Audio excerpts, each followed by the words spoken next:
बेटा good morning to all. Good morning sir. Good Good morning, morning, sir. Good sir. morning, sir. Morning sir. Morning, sir. देखो कल हम discuss कर रहे थे good photo morning. Electric effect, उसके बाद जो सेकंड एक्सेप्शन है ईएम वेव थ्योरी के लिए वो है black body radiations.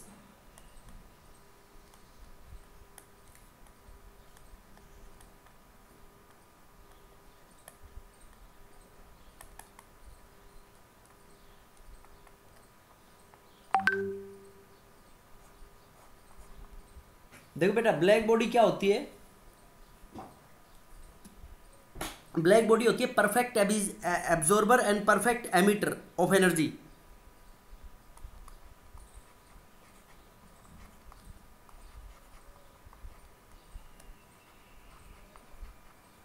Perfect absorber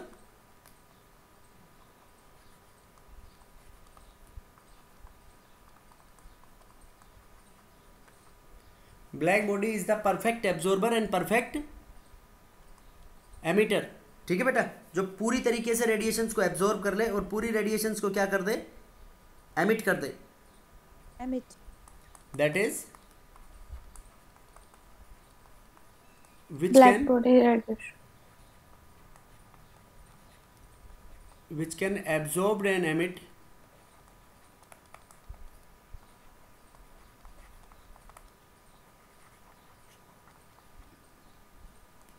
absorb and emit radiations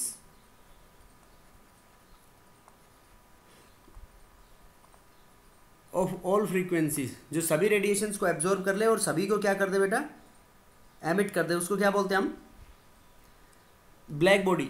black body radiation. हाँ, जैसे एक आयरन का टुकड़ा है, लोहे का आयरन बार है मान लो, इसकी हमने हीटिंग, इस डेल्टा, डेल्टा का मतलब हीटिंग करानी स्टार्ट करी, तो इसकी हीटिंग कराते हैं ना बेटा हम, तो ये शुरू में डल रेड कलर का होगा। लोहे को गर्म कराते हैं तो डल रेड हो जाता है स्टार्टिंग के अंदर, ठीक है। फिर फर्दर हीटिंग कराते हैं तो क्या हो जाता है वो, ब्राइट रेड।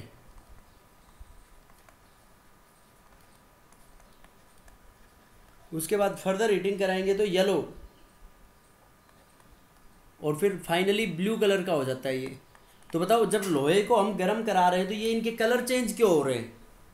देखो ईएम वेव थ्योरी तो ये कहती है कि एनर्जी जो है, बताओ क्या बोलती है EM wave theory, energy is directly proportional to intensity और directly proportional to the square of Amplitude. Amplitude. Amplitude of a wave. Yes और नो। ये बात किसने बताई थी, वेव थ्योरी ने, राइट। अब देखो इंटेंसिटी के डायरेक्टली प्रोपोर्शनल है, तो बेटा ये जब हम लोहे की रोड को गर्म किया तो ये कलर चेंज नहीं होने चाहिए ना। देखो ये कलर चेंज हो रहे हैं, इसका मतलब हम ये कह रहे हैं कि रेडिएशंस की फ्रीक्वेंसी चेंज हो रही है।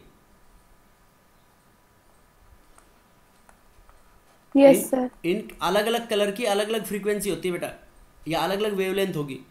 इन कलर चेंज होने का मतलब है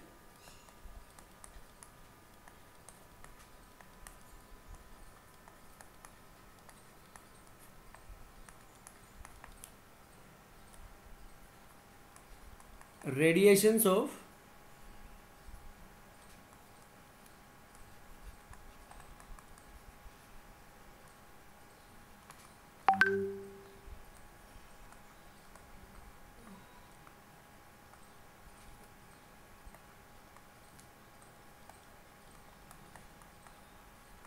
इन कलर चेंज होने का क्या मतलब है बेटा, radiations of different frequency are emitted. Radiations अलग अलग फ्रीक्वेंसी की एमिट होंगी, ठीक है बेटा। Yes, sir. बोलो समझ आया नहीं आया, क्योंकि डिफरेंट कलर की वेवलेंथ क्या होगी, अलग अलग। इसका मतलब इंटेंसिटी पे डिपेंडेंट नहीं है। Yes, sir. और फिर देखो हम इंटेंसिटी का ग्राफ प्लॉट करें versus wavelength,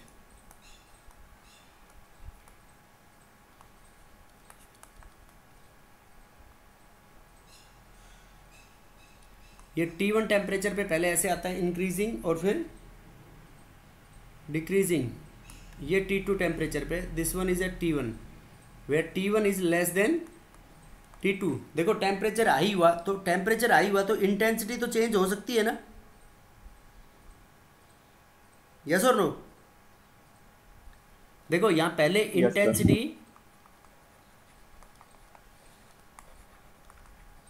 intensity first increases then decreases with increase in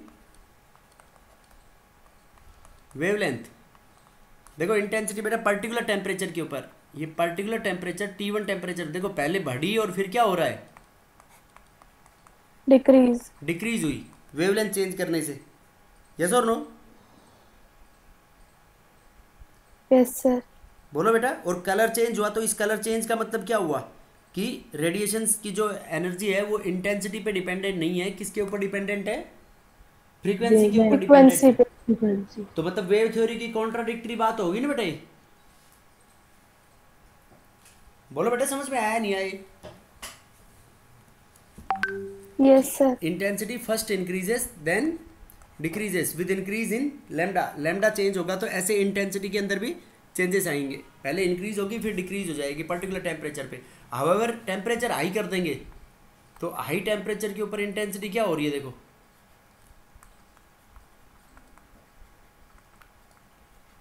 high temperature के ऊपर इंटेंसिटी इंक्रीजेस, राइट। ठीक है बेटा, समझ आया नहीं आया ये। Yes, sir. तो Yes, देखो sir. ये इसमें कॉन्ट्राडिक्टरी बातें हैं। अब जैसे कल मैं एक बात बोल रहा था 1 इलेक्ट्रॉन वोल्ट। देखो 1 इलेक्ट्रॉन वोल्ट का मतलब क्या होता है, it is the energy gain by the electron, it is the energy gain by the electron when it is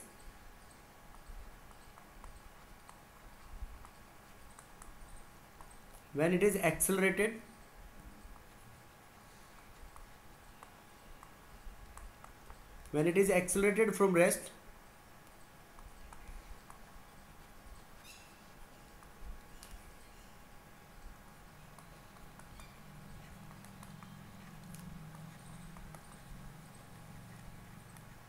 through a potential difference of 1 volt.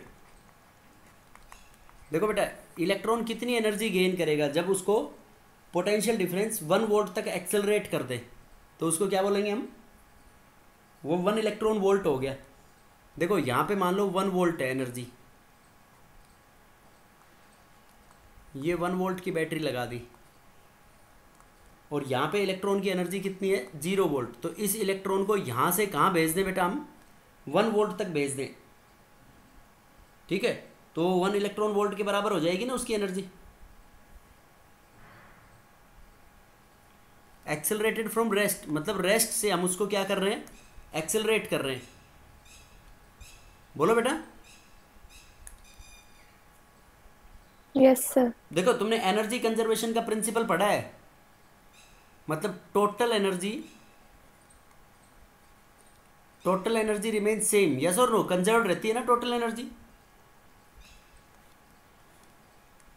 तो total energy initially is equal to total energy finally. तो देखो initial इस total energy को क्या कह सकते हैं हम, potential energy plus kinetic energy initially बराबर potential energy plus kinetic energy finally. Initial और फाइनल पोटेंशियल एनर्जी होगी बेटा ये, potential energy plus kinetic energy initially, potential energy plus kinetic energy finally.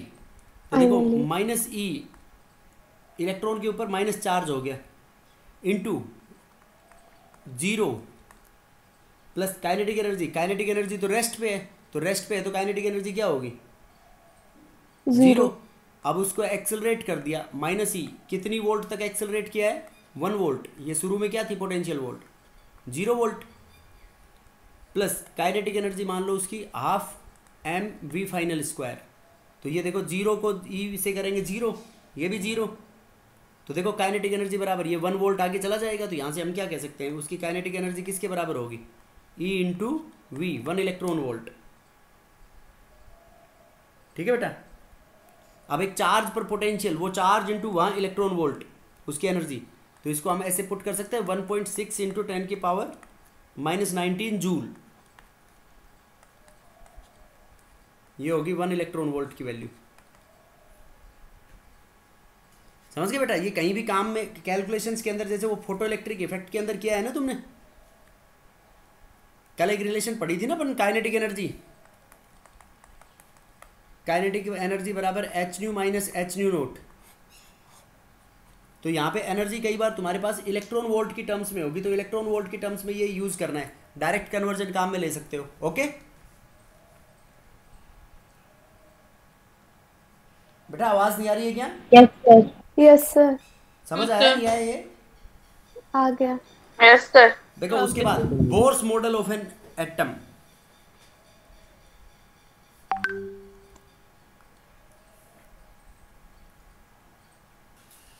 किसने दिया था Bohr's model?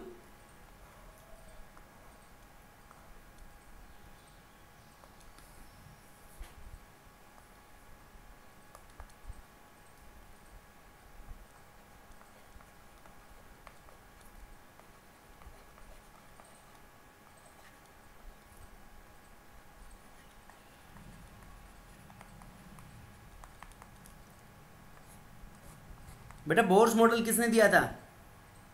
Niels Bohr. Niels Bohr. Niels Bohr.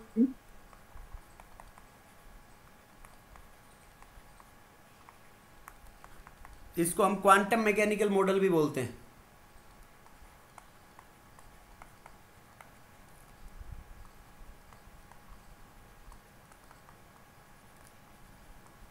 बताओ, ये आपने कुछ तो पढ़ रखा है 9th क्लास के अंदर, बताओ इसके पोस्टुलेट्स क्या बताओगे?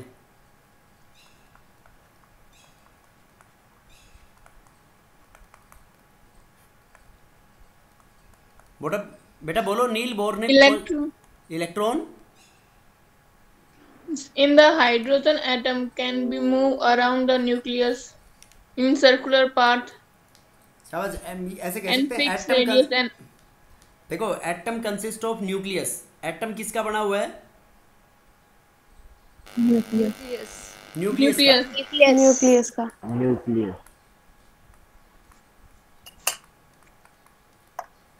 वैसे ये बात रदरफोर्ड ने बता दी थी। Atom consist of nucleus well और प्रोटॉन्स। न्यूक्लियस के अंदर क्या होंगे? All protons and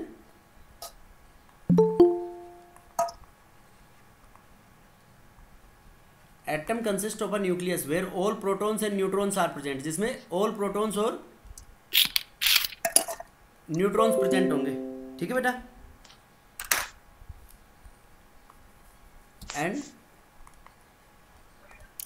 size of nucleus is very small. Size of nucleus is very small as compared to the size of atom. Atom की size से nucleus की size क्या है बेटा? बहुत small. And it is situated in the center of an atom.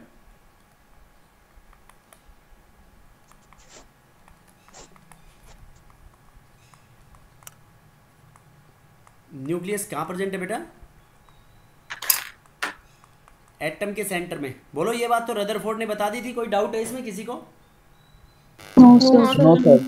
फिर उसके बाद सर देखो इसने क्या बताया कि electrons are revolving around the nucleus In a circular path. Very good, fix circular path. Electrons are revolving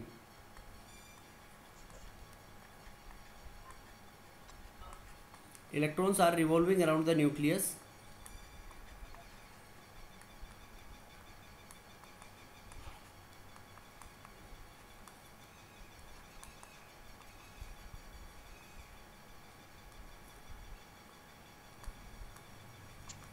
in fix circular path. Nucleus के चारों तरफ बेटा इलेक्ट्रॉन्स कैसे रिवॉल्व कर रहे हैं?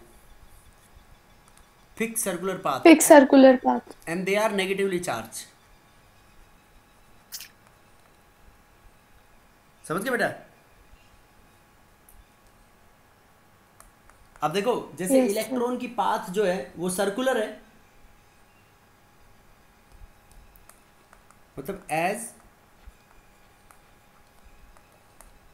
Path of electron is circular, circular path है, तो बेटा जब ये रिवॉल्व करेगा ना इलेक्ट्रॉन इन सर्कुलर पाथ को, सर्कुलर और this circular path also known as orbits, क्या बोलते हैं इनको हम? Orbits or cells. Orbit. Orbits और shells. So in orbits, orbits के अंदर जो इलेक्ट्रॉन होगा, electron do not emit any radiations, कोई भी रेडिएशंस एमिट नहीं करता. ठीक है बेटा, इसलिए हम that is why these are known as stationary cells और stationary orbit, that is why known as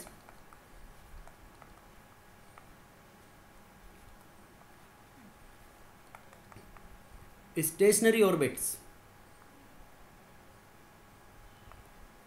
देखो बेटा इलेक्ट्रॉन जो सर्कुलर ऑर्बिट में रिवॉल्व कर रहा है तो उसके अंदर जो डेफिनेट अमाउंट ऑफ एनर्जी के साथ रिवॉल्व कर रहा है, ठीक है, उनको क्या बोलते हैं हम? Stationary orbits.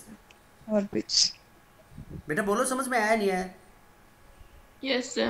Yes, sir. Stationary orbits मतलब उनके अंदर वो किसी भी अमाउंट की energy do not emit any kind of radiation. ये बहुत इंपॉर्टेंट बात है, कोई भी रेडिएशन एमिट नहीं करेगा. कोई भी रेडिएशन एमिट नहीं करेगा तो क्या होगा कि वो बॉन्डेड रहेगा उसके साथ, वो कोई भी एनर्जी लूज नहीं करेगा, और इस स्टेट को बोलते हैं this is known as ground state. क्या बोलेंगे इसको हम? Ground state. Ground Ground state. state. और इस ग्राउंड स्टेट को बोलते हैं हम लीस्ट एनर्जी स्टेट. यहाँ पे एनर्जी सबसे कम होगी, तो एनर्जी सबसे कम होगी तो स्टेबिलिटी सबसे ज़्यादा होगी. Yes sir. Least energy state तो मोस्ट स्टेबल. बोलो बेटा इन तीनों पॉइंट्स में कोई डाउट हो तो? देखो पहली सिंपल सी बात है कि एटम No, sir. न्यूक्लियस का बना हुआ है, न्यूक्लियस No, के अंदर sir. न्यूक्लियस के अंदर प्रोटॉन्स और न्यूट्रॉन्स हैं, तो न्यूक्लियस की साइज जो है वो बहुत स्मॉल है and it is constraint in the centre of an atom. बिल्कुल कहाँ पे पड़ा हुआ है ये? एटम के सेंटर में. इलेक्ट्रॉन्स नेगेटिवली चार्ज पार्टिकल्स हैं और वो रिवॉल्व कर रहे हैं इन फिक्स सर्कुलर ऑर्बिट्स, और उन सर्कुलर ऑर्बिट्स को हम क्या बोलते हैं? ऑर्बिट्स और पाथ. तो उनके अंदर इलेक्ट्रॉन ना तो एनर्जी एब्जॉर्ब करता और ना ही एनर्जी, बताओ बेटा, जो कोई भी एनर्जी एमिट नहीं कर रहा, तो कोई भी एनर्जी एमिट नहीं कर रहा तो उनको हम क्या बोलेंगे? Stationary Stationary energy. orbit. Stationary orbits. Stationary orbits. और उसको क्या बोलेंगे? स्टेशनरी ऑर्बिट्स और लीस्ट एनर्जी स्टेट्स, और Least उनको कहते हैं energy ground state. State. Ground. समझ गए बेटा बात? Yes, sir. Yes, sir. अब उसके बाद देखो जैसे ये रिवॉल्व कर रहा है सर्कुलर पाथ में, तो सर्कुलर पाथ में जब रिवॉल्व करता है ना कोई भी पार्टिकल, तो एक सेंट्रीपिटल फोर्स होता है जो न्यूक्लियस की तरफ बाइंड करके रखता है उसको. अ सेंट्रीपिटल फोर्स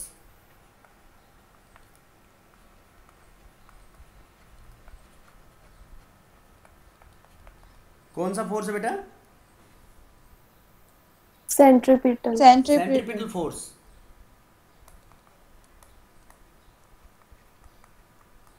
is produced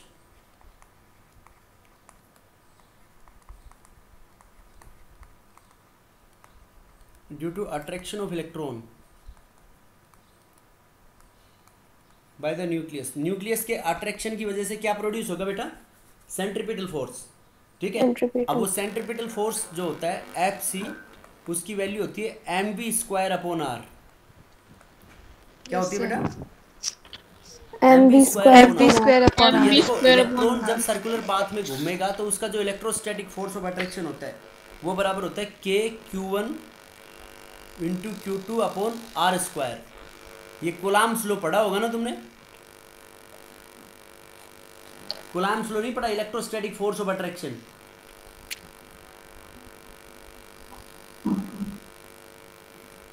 ये है बेटा कोलम्बिक फोर्स।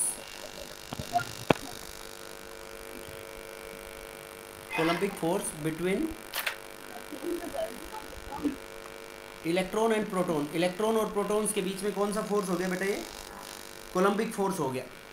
अब देखो जैसे नंबर ऑफ इलेक्ट्रॉन्स और प्रोटॉन्स, एटॉमिक चार्ज दोनों पे बराबर होता है ना बेटा,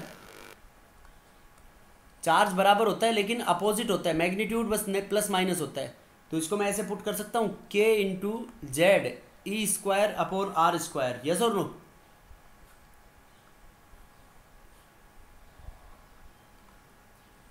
M we square by h r, m we square by r is equal to k Z E square upon r. Z हो गया एटॉमिक नंबर। देखो जितने इलेक्ट्रॉन होंगे इतने ही प्रोटॉन होंगे न्यूट्रल एटम के अंदर, तो उन इलेक्ट्रॉन और प्रोटॉन के नंबर को मल्टीप्लाई कर दिया। यार ई स्क्वायर क्यों कर दिया बेटा? चार्ज प्रोटॉन और इलेक्ट्रॉन के ऊपर दोनों पे क्या होता है? बराबर होता है, मैग्नीट्यूड दोनों का बराबर होता है ना। Yes sir. भाई इलेक्ट्रॉन पे नेगेटिव साइन है और प्रोटॉन के ऊपर कौन सा साइन होता है? पॉजिटिव। पॉजिटिव। समझ गए बेटा बात? Yes sir. अब देखो कोई भी बॉडी जब लीनियर मोशन परफॉर्म करती है तो उसके लिए हम बोलते हैं लीनियर मोमेंटम, और जब सर्कुलर मोशन परफॉर्म करती है तो उसके लिए क्या डिफाइन करते हैं हम? Angular momentum. तो ये कहता है कि ओनली या electron can revolve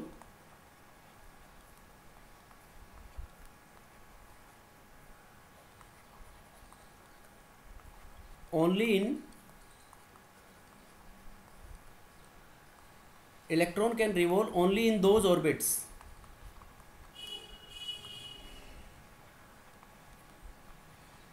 whose angular momentum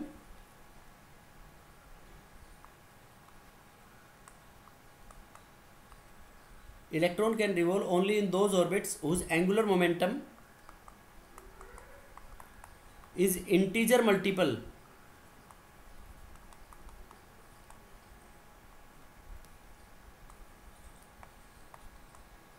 h upon 2 pi. Electrons can revolve only in those orbits whose angular momentum is integer multiple of h upon 2 pi. मतलब जिन ऑर्बिट्स का angular momentum integer multiple of h upon 2 पाई होगा तो वो orbit allowed होगा, नहीं होगा। तो देखो m into B, mass into velocity, linear momentum होता है ना बेटा। Yes sir. और उसको उसके रेडियस से मल्टीप्लाई करते हैं हम, तो ये क्या बन गया तुम्हारा? Angular momentum. तो ये क्या बोला हमने? Integer multiple of h upon 2 pi, ये आएगा एंगुलर मोमेंटम। यही ऑर्बिट्स अलाउड होंगे, बाकी अलाउड नहीं होंगे। Only those orbits are allowed whose angular momentum is integer multiple of h upon 2 pi. h upon 2 pi, और h अपॉन 2 पाई को हम h क्रॉस भी पुट कर देते हैं।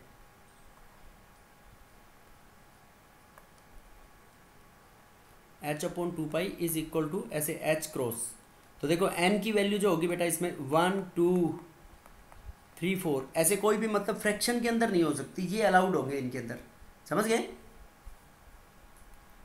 Yes sir. मतलब इसकी वैल्यूज एंगुलर मोमेंटम की अलाउड वैल्यूज क्या क्या होंगी बेटा? अलाउड वैल्यूज मैं ऐसे लिख सकता हूँ, जैसे 1 है n की वैल्यू, तो एंगुलर मोमेंटम हो गया h अपॉन 2 पाई। यस और no? 2h Yes, upon sir. 2 pi, 3h upon 2 pi, 4h upon 2 pi and so on. ये होंगी बेटा इनकी अलाउड वैल्यूज। ठीक है बेटा, समझ आया नहीं आया? यस सर, आगे। आ गया। और नॉट अलाउड क्या यस होंगी? सर, आ गया। नॉट अलाउड, देखो इंटीजर का मतलब फ्रैक्शन में अलाउड नहीं होंगी कोई भी, जैसे 0.2 h अपॉन 2 पाई, ये अलाउड होगी। 0.3 no sir. h upon 2 pi, 1.5 h upon 2 pi etcetera, these values are not allowed. ऐसे फ्रैक्शन में अलाउड नहीं होंगी। ठीक है बेटा? अरे बोलो, समझ में आया नहीं आया? Yes sir. देखो Yes, मैं एक sir. वैल्यू लिखूँ, यस सर। आ रहा अभिलाषा म्यूट कर दिया मैंने। बेटा 3h/4 पाई, बताओ ये वैल्यू अलाउड है या नहीं है?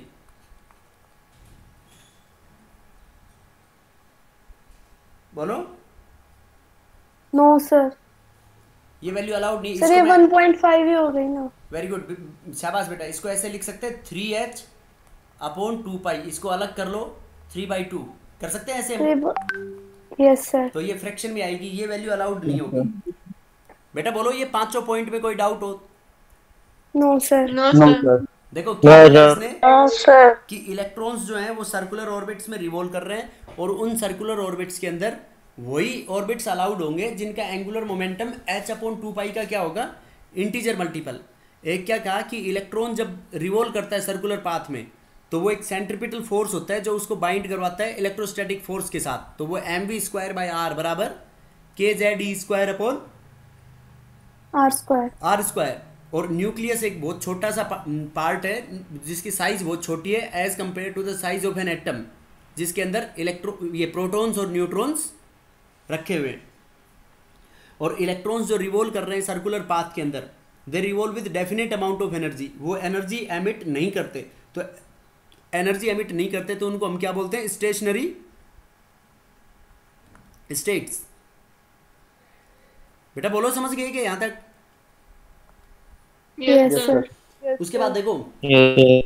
देखो बेटा, अगर इलेक्ट्रॉन मान लो एक स्टेशनरी स्टेट से दूसरी स्टेशनरी स्टेट में जाए तो एनर्जी एब्जॉर्ब करेगा वो?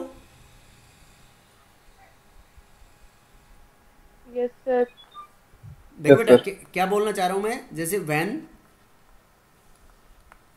Electron moves from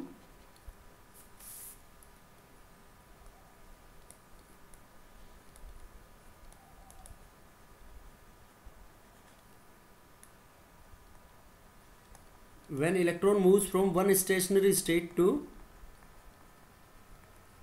another, electron कहाँ मूव करे बेटा, एक स्टेशनरी स्टेट से Another. another stationary state by absorbing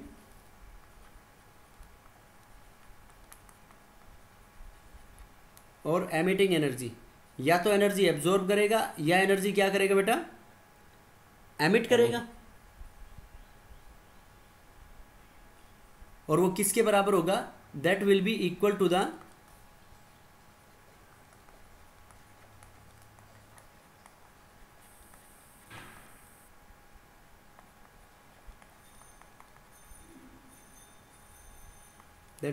to the difference in energies of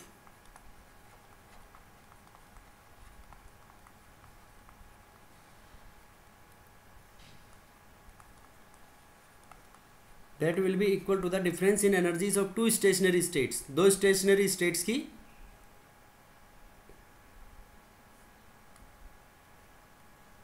energy के इक्वल होगा। एनर्जी के इक्वल होगा। समझ गया बेटा? Yes sir. तो देखो Yes, डेल्टा, sir. वो जो delta E energy, difference in energy हो गया, ये डिफरेंस इन एनर्जीज हो गया डेल्टा ई। तो डेल्टा ई वो एनर्जी जो एमिट करेगा, एब्जॉर्ब और एमिट करेगा in the form of photons. तो फोटॉन्स की एनर्जी को हम ऐसे पुट कर सकते हैं hc/λ और H new.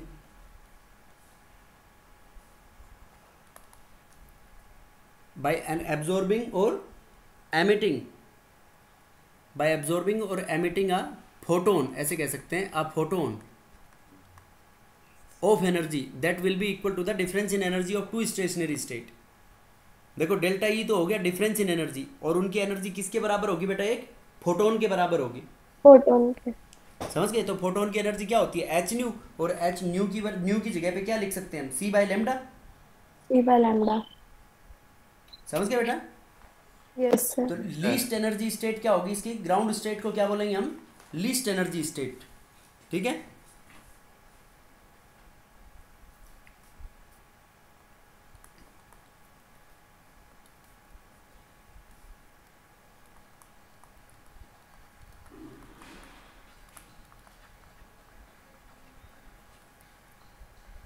These stationary states, इन स्टेशनरी स्टेट्स को क्या बोलते हैं बेटा हम, दे आर एसोसिएटेड विद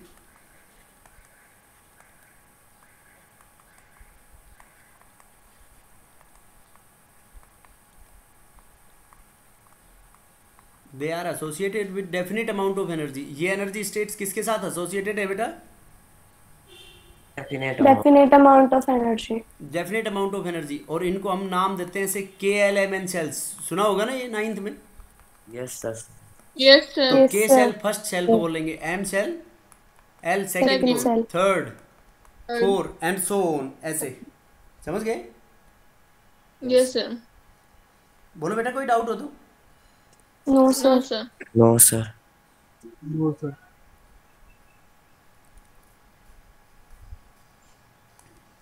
उसके बाद बताओ, जब एक इलेक्ट्रॉन अंदर वाले ऑर्बिट से बाहर वाले की तरफ जाएगा तो क्या होगा?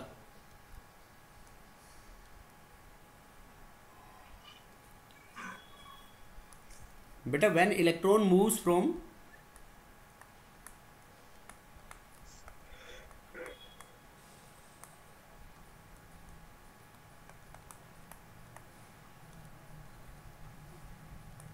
इनर ऑर्बिट से आउटर ऑर्बिट में जाएगा तो वो एनर्जी एब्जॉर्ब करेगा, रिलीज करेगा? Release.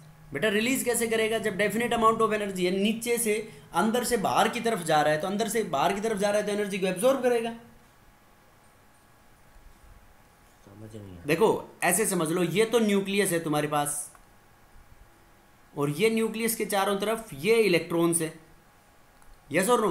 तो इस न्यूक्लियस और इस इलेक्ट्रॉन में ये पहला सेल है, K सेल है, L सेल है, M सेल। तो बताओ K सेल के इलेक्ट्रॉन्स न्यूक्लियस के साथ टाइटली बंधे हुए हैं या M सेल के? K. के तो के जब बाहर की तरफ जाएंगे, L की तरफ जाएंगे, तो बाहर की जो स्ट्रॉन्ग फोर्स ऑफ अट्रैक्शन है इनके बीच में, तो स्ट्रॉन्ग फोर्स ऑफ अट्रैक्शन है, बाहर की तरफ जाएंगे तो फोर्स ऑफ अट्रैक्शन को ओवरकम करना पड़ेगा, तो एनर्जी एब्जॉर्ब करेगा। Yes, sir. तो when electron moves from inner orbit to outer orbit, then it absorbs energy.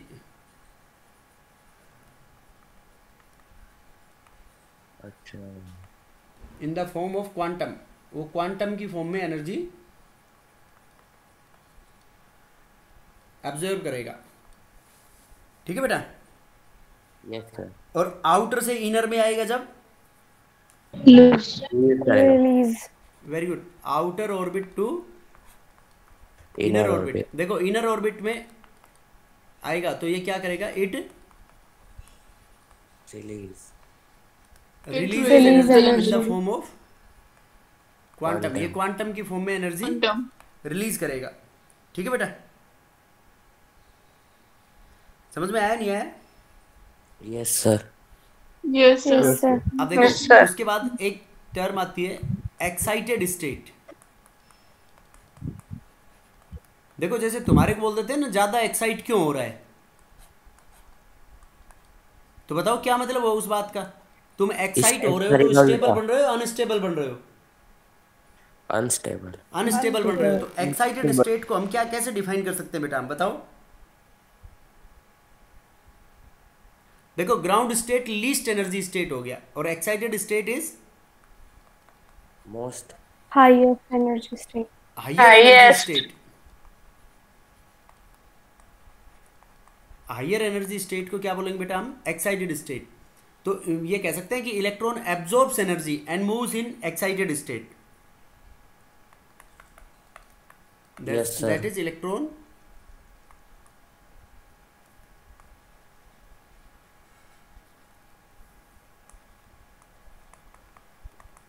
and excited into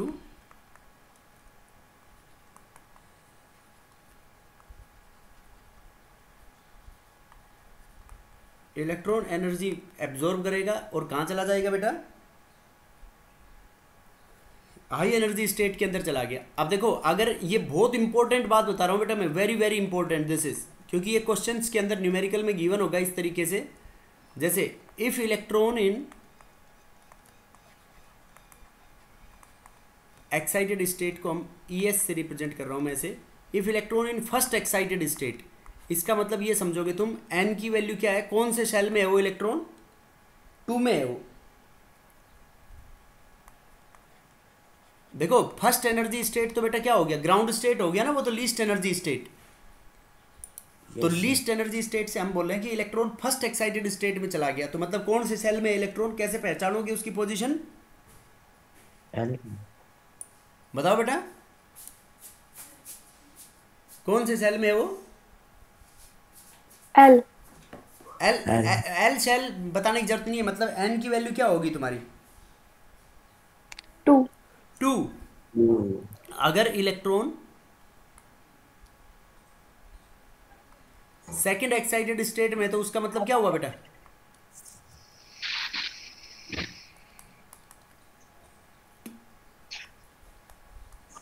खुशी क्या हुआ? High energy then ground state. बेटा एन की वैल्यू 3 हो गई ना, वो सेकंड एक्साइटेड स्टेट में है। तो अगर इलेक्ट्रॉन थर्ड एक्साइटेड स्टेट में है, तो एन की वैल्यू क्या होगी, कौन से ऑर्बिट में इलेक्ट्रॉन, फोर्थ में। ऐसे बता दोगे? अब देखो एक टर्म आएगी अगले चैप्टर में पढ़ेंगे हम, कि ionization potential.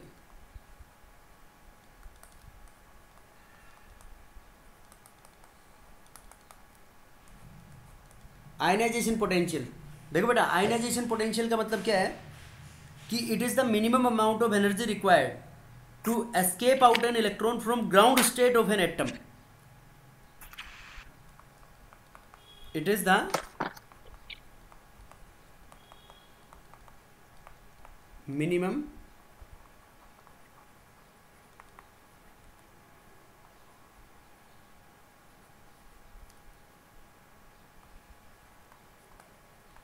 energy required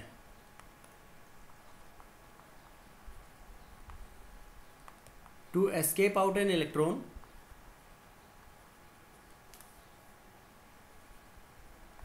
from ground state of an atom। Sir एक बार ग्राउंड स्टेट बताना। बेटा ग्राउंड स्टेट का मतलब है लीस्ट एनर्जी स्टेट। तो लीस्ट एनर्जी स्टेट मतलब सबसे कम एनर्जी किस में होगी, तो जो इलेक्ट्रॉन सबसे नजदीक होगा न्यूक्लियस के, उसकी एनर्जी सबसे कम होगी। Okay sir. तो सबसे कम मतलब n की वैल्यू क्या होगी यहाँ पे, 1। तो मैं IP को ऐसे बोल सकता हूँ कि IP बराबर नेगेटिव ऑफ E1। जो एनर्जी E1 स्टेट, देखो नेगेटिव का मतलब जब E1 एनर्जी, तो तुम्हारी जो भी है IP का मतलब मिनिमम एनर्जी रिक्वायर्ड, मतलब रिक्वायर्ड होगी ये हमेशा। इलेक्ट्रॉन अपने आप बाहर नहीं निकलेगा, उसको निकालना पड़ेगा। तो निकालना पड़ेगा तो ground energy, least energy state की नेगेटिव होगी ना वो। Yes sir. Yes, sir. उसके बाद एक टर्म होती है इसके अंदर सेपरेशन एनर्जी। देखो आयनाइजेशन का मतलब तो लीस्ट एनर्जी स्टेट, तो इसको आयनाइजेशन एनर्जी, आयनाइजेशन पोटेंशियल और आयनाइजेशन एनर्जी को मैं ऐसे बोल सकता हूं, energy of infinite state, atom से बाहर निकालना है इलेक्ट्रॉन को, minus energy of ground state. Energy of infinite state minus energy of, infinite का मतलब electron, Ground state. Electron out of atom, और E1 का मतलब एनर्जी ऑफ ग्राउंड स्टेट। अब देखो सेपरेशन एनर्जी का मतलब क्या है बेटा, देखो आयनाइजेशन और सेपरेशन में केवल बस एक टर्म का डिफरेंस होगा, ग्राउंड स्टेट। मतलब किसी भी एक्साइटेड स्टेट से इलेक्ट्रॉन को बाहर निकालेंगे तो उसको बोलेंगे सेपरेशन एनर्जी, और ग्राउंड स्टेट से बाहर निकालेंगे तो क्या बोलेंगे, ionization energy. It is the energy required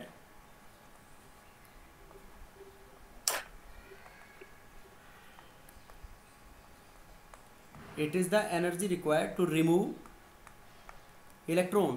क्या होगी बेटा separation energy, energy required to remove electron from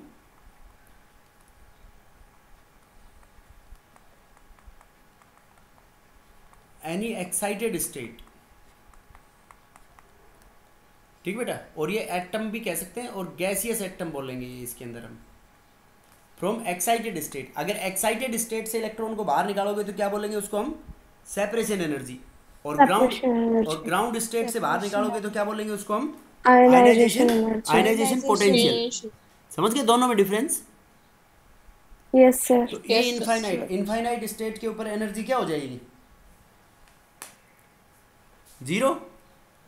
बेटा इनफाइनाइट स्टेट में जीरो होगी ना, तो ये माइनस और माइनस एनर्जी होगी, तो ये आयनाइजेशन पोटेंशियल तुम्हारी पॉजिटिव में वैल्यू आ जाएगी। उसके बाद ये कौन सा पोस्टुलेट था इसमें? 8th। Next 9th।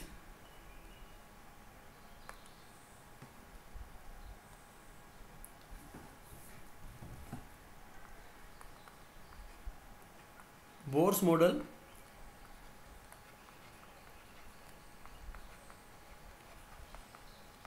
used to calculate the radius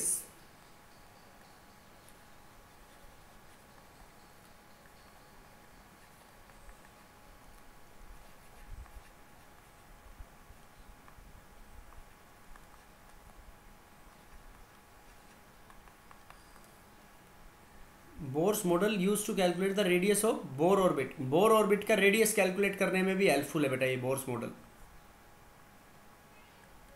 Bohr's model is use to calculate the radius of Bohr orbit. Bohr's orbit. देखो बेटा जैसे ये एक इलेक्ट्रॉन है पर्टिकुलर शेल के अंदर,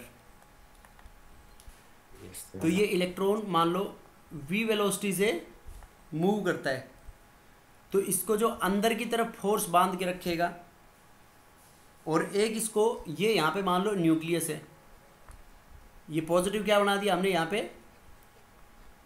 न्यूक्लियस। तो देखो इस इलेक्ट्रॉन को न्यूक्लियस तो अट्रैक्ट करेगा बेटा,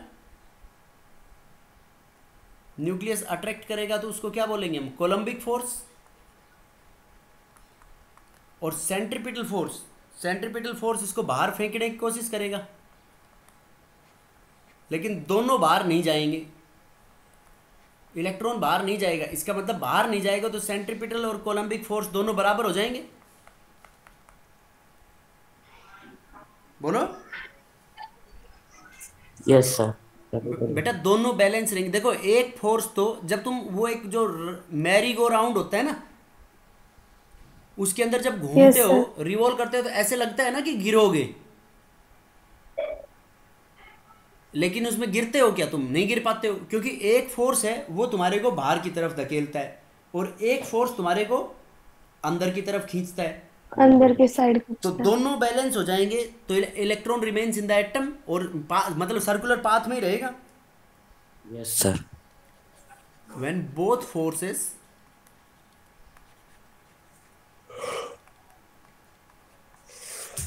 फोर्सेस आर बैलेंस्ड, जब दोनों फोर्सेस को हम बैलेंस कर दें, तो देखो दोनों फोर्सेस को बैलेंस कर दें तो एफ इलेक्ट्रोस्टैटिक बराबर एफ सेंट्रीपिटल। तो इलेक्ट्रोस्टैटिक फोर्स क्या था अपना? के Z E square upon are square, और सेंट्रीपिटल फोर्स क्या था? M we square upon R. तो देखो एक आर से एक आर कैंसिल हो गया, तो यहाँ से एम वी स्क्वायर की वैल्यू क्या पुट कर सकते हैं बेटा हम? एम वी स्क्वायर अपना बराबर आ गया के जेड ई स्क्वायर अपॉन आर। ये होगी इक्वेशन नंबर 1, राइट। अब देखो from Bohr's model as angular momentum M B R बराबर क्या था? एन एच अपॉन 2 पाई, यही था ना बेटा। अब देखो यहां से मैं v की वैल्यू निकाल लूं,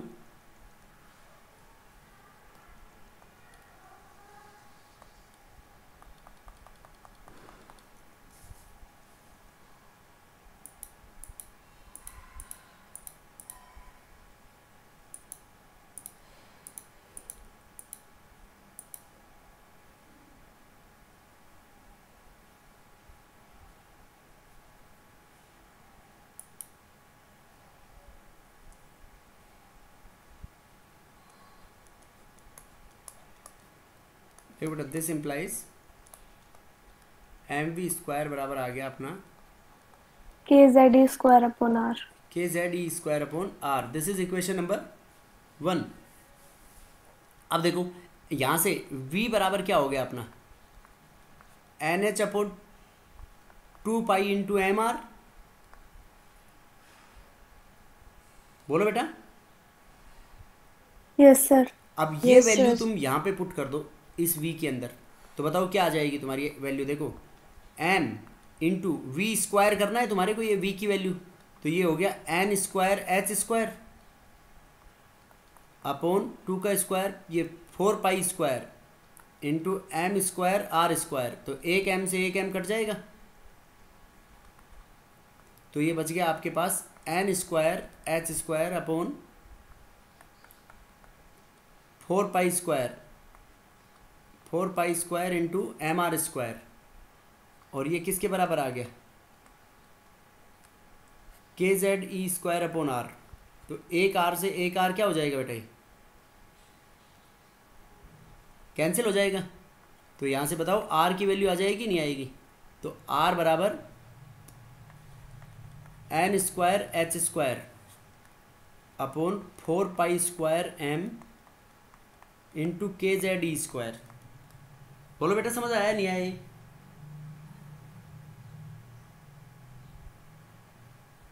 ये क्या आ गया, radius of N orbit. Particular orbit में रेडियस क्या होगा, बेटा समझ आया नहीं आया ये? Yes, sir. Yes, sir. Yes, sir. देखो क्या किया हमने, सेंट्रीपिटल फोर्स को और इलेक्ट्रोकोलम्बिक फोर्स को क्या किया है, बराबर किया, तो वो क्या आ गया अपना के Z E square upon are square से वहाँ से एम बी स्क्वायर की वैल्यू निकाल ली। और ये कहाँ था, ये वाली एक्सप्रेशन कहाँ थी तुम्हारी, M we square M V R equals to N H upon 2 pi, ये बोर ने ही बताई थी ना, Yes, sir. ये पढ़ा था ना अभी अपन ने, only those orbits are permitted whose angular momentum is integer multiple of H upon 2 pi. Yes, sir. Yes, sir. तो यहाँ से क्या निकाल लिया हमने, रेडियस ऑफ ऑर्बिट, ये क्या आ गया अपने पास, Radius of orbit. Radius of orbit, ठीक है, पर्टिकुलर सेल का आर एन सेल के अंदर ये आ गया रेडियस ऑफ ऑर्बिट। बेटा आप देखो इसके अंदर बताओ क्या क्या वैल्यूज कांस्टेंट है। देखो इसमें कांस्टेंट वैल्यूज को निकाल लो बाहर। देखो h बराबर प्लैंक्स कांस्टेंट है, इसकी वैल्यू क्या होती है 6.626 into 10 raise to the power -34 joule into second. देखो 4 पाई की वैल्यू कांस्टेंट है, m mass of electron, mass of electron कितना होता है 9.1 into 10 raise to the power -31 kg। बोलो बेटा। Yes, sir. Yes, sir. Yes, sir.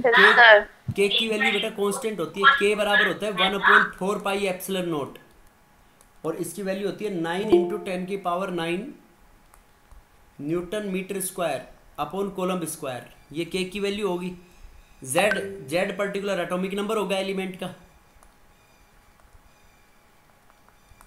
Z is the atomic number, और e है charge on electron 1.6 into 10 raise to the power -19 coulomb. देखो बेटा ये सारी वैल्यूज जब इसमें हम सब्सटीट्यूट कर लेंगे तो फाइनल रिजल्ट याद है। अब जैसे मैंने याद कर रखा है ऐसे आप भी फाइनल रिजल्ट याद रख सकते हो इसका। ये बराबर होता है 52.9 into N square by Z picometer. किस में आ गया बेटा ये radius, Picometer. Picometer, Picometer. 52.9 into N square by Z square, ठीक है। और किसी बुक में ये ऐसे भी लिखा हुआ मिल सकता है आपको, आर एन बराबर 0.529 into N square by Z. ये क्या हो गया 0.529 एंगस्ट्रॉम।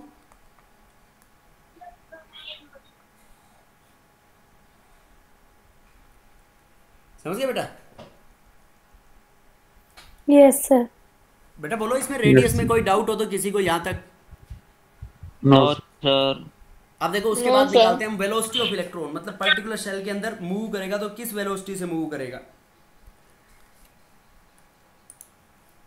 और ये जो बोर्स का मॉडल है बेटा हम जो पढ़ रहे हैं, ये Bohr's model this is applicable to for hydrogen and hydrogen like species.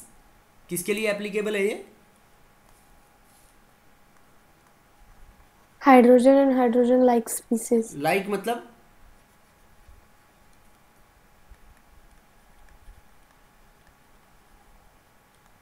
Hydrogen and hydrogen like मतलब बेटा single electron system.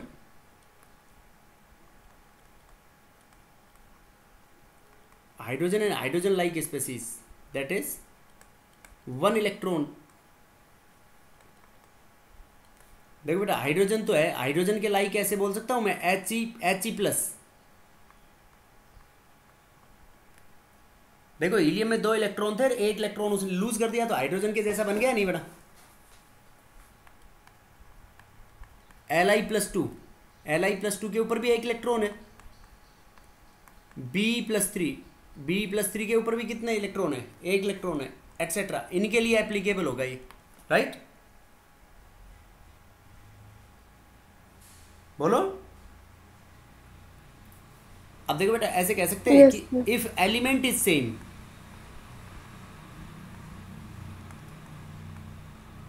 Element same होगा तो ये कह सकते हैं जेड भी सेम होगा।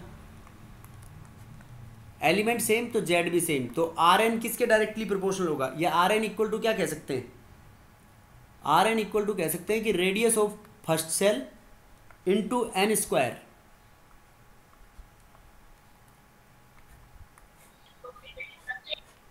बेटा पर्टिकुलर रेडियस कह सकते हैं ना, radius of first shell into N square, R N को। देखो फर्स्ट सेल का क्या हो गया, एन स्क्वायर, जेड तो सेम है सब में, तो जेड सेम है तो एन स्क्वायर की वैल्यू क्या होगी 1, तो 52.9 हो गया ना फर्स्ट का। Yes sir. सेकंड 52.9 को सेकंड सेल के लिए 2 का स्क्वायर कर देना, थर्ड के लिए 3 का स्क्वायर, 4 के लिए 4 का स्क्वायर, ये सेम एलिमेंट के लिए। और अगर तुम्हारे पास सेम ऑर्बिट हो और एलिमेंट अलग अलग हो, बताओ।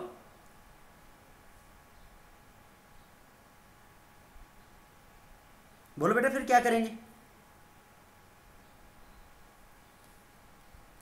ये तो सेम जेड के लिए हो गया, सेम सेल के लिए।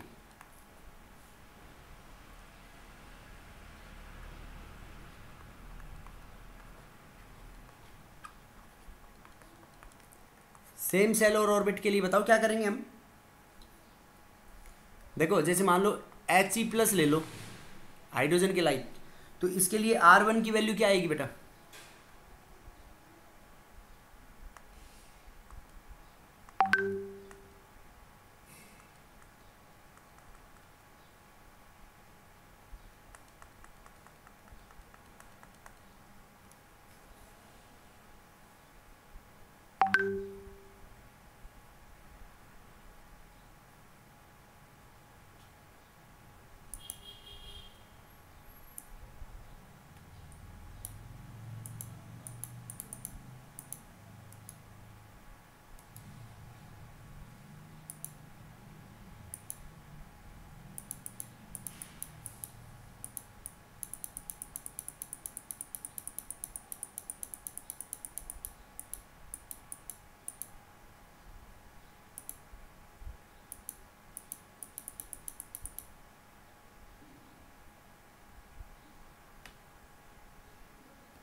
देखो बेटा एलिमेंट सेम है, एलिमेंट सेम है तो मतलब जेड सेम हो गया आपका, तो जेड सेम हो गया तो उसके लिए क्या करेंगे हम,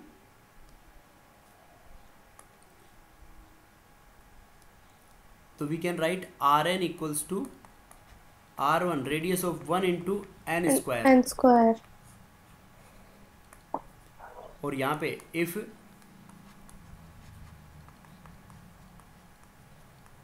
ऑर्बिट सेम हो अगर आपका, तो ऑर्बिट सेम हो और फॉर एग्जांपल हम मान ले He+ मान लिया हमने, तो He+ के लिए R1 की वैल्यू क्या होगी बेटा, ऐसे लिख सकता हूँ मैं 0.529 इंटू एन स्क्वायर की वैल्यू फर्स्ट सेल के लिए 1/Z2, उसके बाद R2 की वैल्यू क्या हो जाएगी 0.529 अपॉन इंटू, देखो सेकेंड सेल का स्क्वायर 4/2 R3 क्या हो जाएगी 0.529 इंटू थर्ड सेल का स्क्वायर क्या हो गया 9/2। 9/2 R4 क्या हो जाएगा 0.529 इंटू 4 का 4 चौक 16 16/2। yes sir यस और नो?